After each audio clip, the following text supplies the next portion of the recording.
Well, I would say that there's three problems when it comes to understanding the end of time and understanding really prophetic passages, let's say, just in general.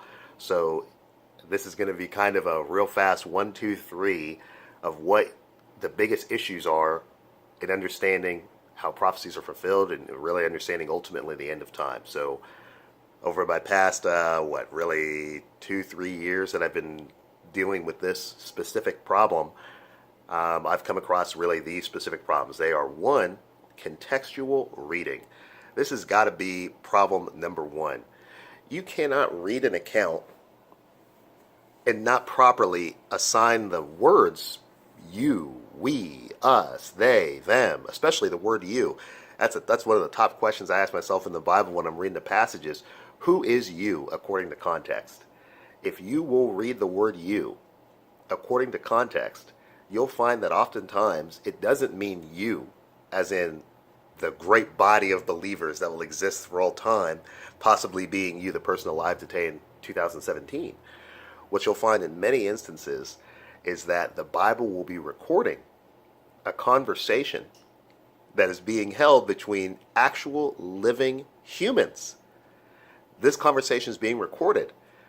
So when you're reading a recorded conversation, and in the conversation they say you, who is you according to context? You is the person in the conversation, the person alive when the account is actually happening. If you'll read the prophecies, I used to say all the time, I still say it, the prophecies are fulfilled. If you just read the prophecies according to the context, if you read it according to the storyline of the events that's happening, you can't pick a prophecy like Isaiah 17, Damascus will be made a ruinous heap, say that Damascus is a city today, thus Damascus was not made a ruinous heap. That is not how you interpret the Bible. You have to read the Bible according to the context. You'll learn, if you read the Bible according to context, especially if you're in 2 Kings, you'll learn that Damascus is a major player in events. The time period for Damascus to be a critical player in the biblical storyline, especially prophetically speaking, has long since passed. That time period was way in the Old Testament. Even in the times of the New Testament, Damascus is not a major player. I mean, the biggest mention of Damascus, I think, in the New Testament is that Paul was on the road to Damascus, showing you again that doesn't mean that to cease to be a city doesn't mean to never be a city again when you read it according to the context of the Bible. So issue number one in the Bible is contextual reading. You got to be able to tell when it says who is we, who is us, who is they, who is him, who is we, who is you. When it says these things, you got to be able to tell who it is. And more often than not, when you're looking at a prophecy that's unfulfilled, you're also looking at a person reading the prophecy stripped of context. No historical context, no storyline context, not even context in the very chapter. I don't know how many times I've said Jeremiah 29:11. I know the plans I have for you, plans for peace, plans for a prosperous future. That's not discussing a single person that's alive today. I thought it was a kind of a funny joke the other day that there's a lot of similarities between Jeremiah 29:11 and Revelation. And the similarity is that neither one of them has to do with your life. These are not promises that are being made to you. They're being made to other people. Read the accounts according to context. You'll see what I mean. That's issue number one, contextual reading, big one. Issue number two, and I actually refer to it as probably the biggest issue in the Bible, is imagery language, figurative language, idioms, parables, similes, metaphors. We use these in day-to-day life. The example I use all the time is if you tell a guy that it's going to be raining cats and dogs tomorrow, and then tomorrow there's a huge rainstorm, and the next morning he gets up and doesn't see any puppies or kittens in his yard, he's not going to come to your house and call you a liar. He's going to be like, man, you really knew about that rainstorm. Way to go, Metaphors, similes, imagery language, non-literal imagery languages is the nature of the way that people speak in the Bible. And any person who is a regular Bible, what do you think Psalms are? It's loaded with songs and poetry. It's some of the most imagery-based language in the Bible. That's why I laugh when a person wants to take a little sliver of a psalm, like a Psalm chapter 90, verse 4, where he says that a day with the Lord is 1,000 years, and come to the conclusion it's a formula. So imagery language is the biggest issue. It's personally the biggest issue in the Bible. It's a hurdle in the night, unexpected catastrophe. When you're reading a prophecy like Isaiah 11, it says a wolf is going to lie down with a lamb. Is this an unfulfilled biblical prophecy because a wolf has not lied down with the lamb? Or is this a fulfilled biblical prophecy talking about a Jew and a Gentile being one in the Messiah? Which one is it? One is a fulfilled biblical prophecy, and one is an unfulfilled because the literal idiomatic imagery language has not come to manifest.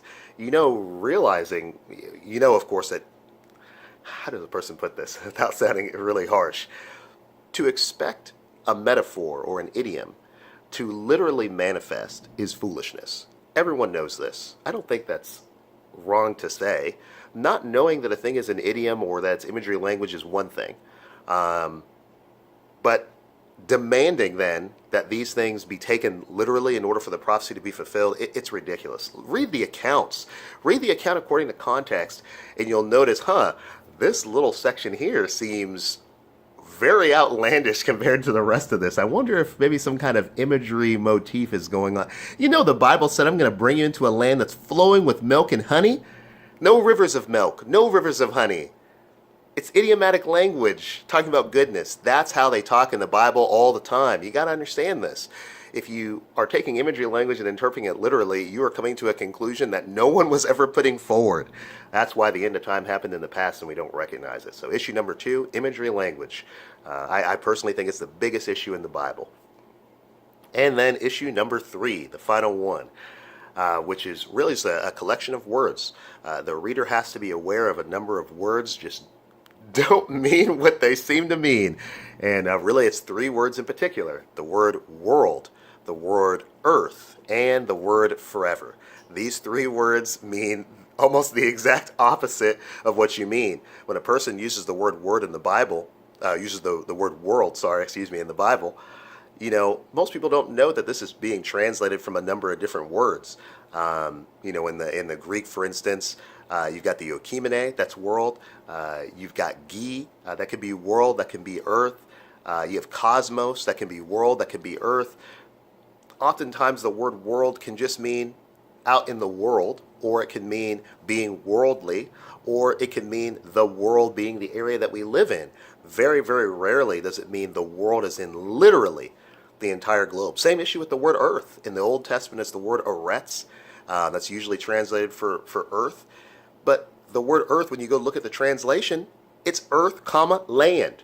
Notice in Genesis, at the creation account, God separates out the land, eretz, from the water. You see? So the heaped portion of land, he refers to it as eretz. What do you hold in your hand when you hold soil in your hand? Are you not holding the earth? You see how the word earth, it doesn't mean the entire globe almost ever, when it's being used. It really means land. Even the word eretz in the Old Testament means both county, territory, region. Same thing in the New Testament, where I think it's the Greek word gi is what's usually used. And it just means earth. It doesn't mean the whole globe. The devastation that's been caused by people reading the word earth and thinking it means the entire world. That's really a tragedy when you consider a global earthquake like Isaiah 24 is presenting. There's actually a localized earthquake happening in Jerusalem if you read it according to the context. But very few people are doing that, especially people I know personally. They read it, they see the word earth, they say, oh, the entire world has not gone through an earthquake like this, thus it's an unfulfilled biblical prophecy. Very difficult. So that's issue number 2, or number 3 actually. That is the final issue, is the words world, earth, and forever. The word forever is the same kind of situation. I tell you, if you think about the word forever, how you use it in personal day-to-day speech, you'll realize that you have probably never used the word forever to actually mean eternity. But when you read the word forever in the Bible, it's eternity. Except for all the times when it isn't, which is lots and lots and lots and lots of times. I actually watched a pretty funny video with Zach once, Zach Bauer from New Torah, where he was going back and forth with that guy, Don Preston, about whether or not the word forever actually meant forever or not. He was trying to make some case that it wasn't the Hebrew word olam. Look, it's not even, I remember Don didn't even bother to have a fight with him about it. He's like, we could just pull the word up and you'll instantly see. Go look for your own self. The word forever doesn't mean forever lots of times. So if you know this, that earth doesn't mean earth, the entire globe. Forever doesn't mean the entirety of eternity forever. And you're aware of context and you're reading the Bible, reading the imagery language as such, the Bible's very different. It becomes a text that is primarily historical, and is certainly not discussing an event happening in your future. It's discussing an event happening in their future, which again would be a problem instantly solved if an individual is reading the events according to context. I come from not reading these things according to context, so I'm aware of how odd it is what I'm saying, I guess. But it's the truth, man. That's why the Bible prophecies never seem to be coming to be fulfilled, but always seem like they're about to be fulfilled. Religious tradition is destroyed when a person reads the Bible according to context. You know what the real killer of false doctrine is? Contextual reading. All right, that's it.